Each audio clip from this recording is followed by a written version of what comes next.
Hello and welcome to another episode of Flower Breeding. In this episode we'll cover the flower breeder George Russell. He was born in 1857 and died in 1951. He started his career in plant breeding in 1911. Prior to that he was an independent landscaper that did small-time jobs here and there. Basically the equivalent of a gig economy job, but for gardening. This was his job for most of his life until he turned 50. Then he saw a vase with some lupins and thought, I could improve this. But I must digress and go into his early life. He was born in Yorkshire, specifically the village Stillington, as a son of a cobbler. He obtained as much education as possible, although the National Education Act was not put into action until 1870, making K-12 schooling mandatory.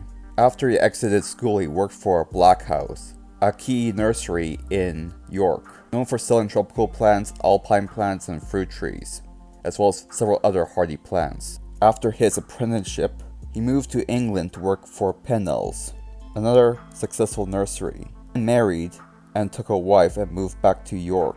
So in order to pay for medication, he became an independent gardener to obtain more flexibility with his hours and a little bit more money. Unfortunately, his plan did not go well, and she died. What happened to his son is unknown as well. It is possible he died from the same illness. As time went on, he kept on doing his side gig, singing until he discovered that California lupins were being grown in a vase, and he liked the color.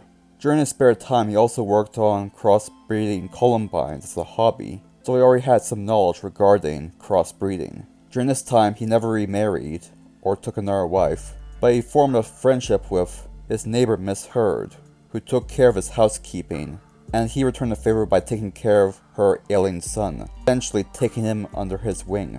The ailing son is known as Arthur, but became subsequently known as Sonny, due to a nickname given by Mr. Russell. Mr. Russell set out to create his ideal lupin variety. The traits he was looking for were as follows: consistently perennial, compact and free of disease, available in all possible colors, and for the flowers to cover the spike completely. To breed the latter trait, the floret or flower buds need to be enlarged with a large fat bell or keel, and need to stand straight up. He also bred for extensive hood on the flower, which was the inverse found in Mr. Henry Eckford's breeding program, which was in Sweet Pea where he bred out the hood. Eventually, Arthur, Sonny Heard, became his full-on apprentice, who also passed on these notes to other people who want to continue the work after Russell died. The first hybridizer of two species of lupin was by James Kellaway, who crossbred Lupin polyphyllus from California with a tree lupin called Lupus arborescens. The latter species was shrubby and had fragrant flowers that were blue or yellow.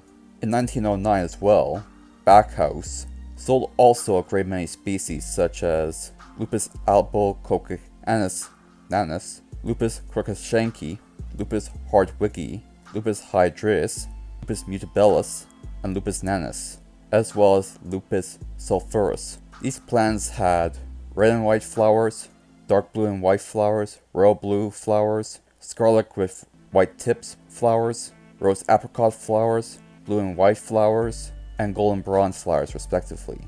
Mr. Russell made all of his breeding varieties by crossbreeding these species together, later adding Lupus lutellus, the yellow lupin, into the mix, also for hardiness due to the fact that it had been grown in England for quite some time.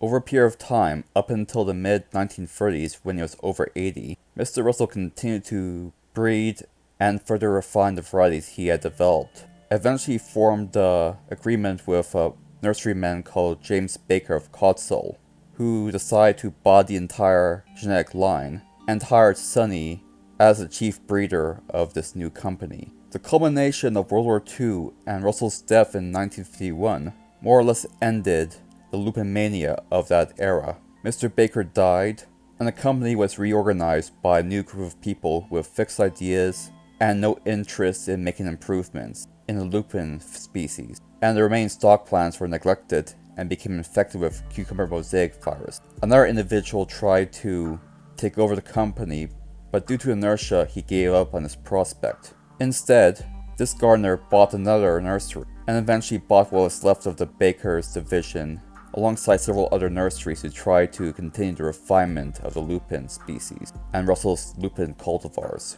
A slow and arduous process due to the sorry state of the collection, made worse by the fact that Michael Edwards ultimately died in 1986. The widow of Michael Edwards, Miss Pat Edwards, obtained what remained of Mr. Russell's notes from Arthur or Sonny Hurd, and the collection was more or less restored.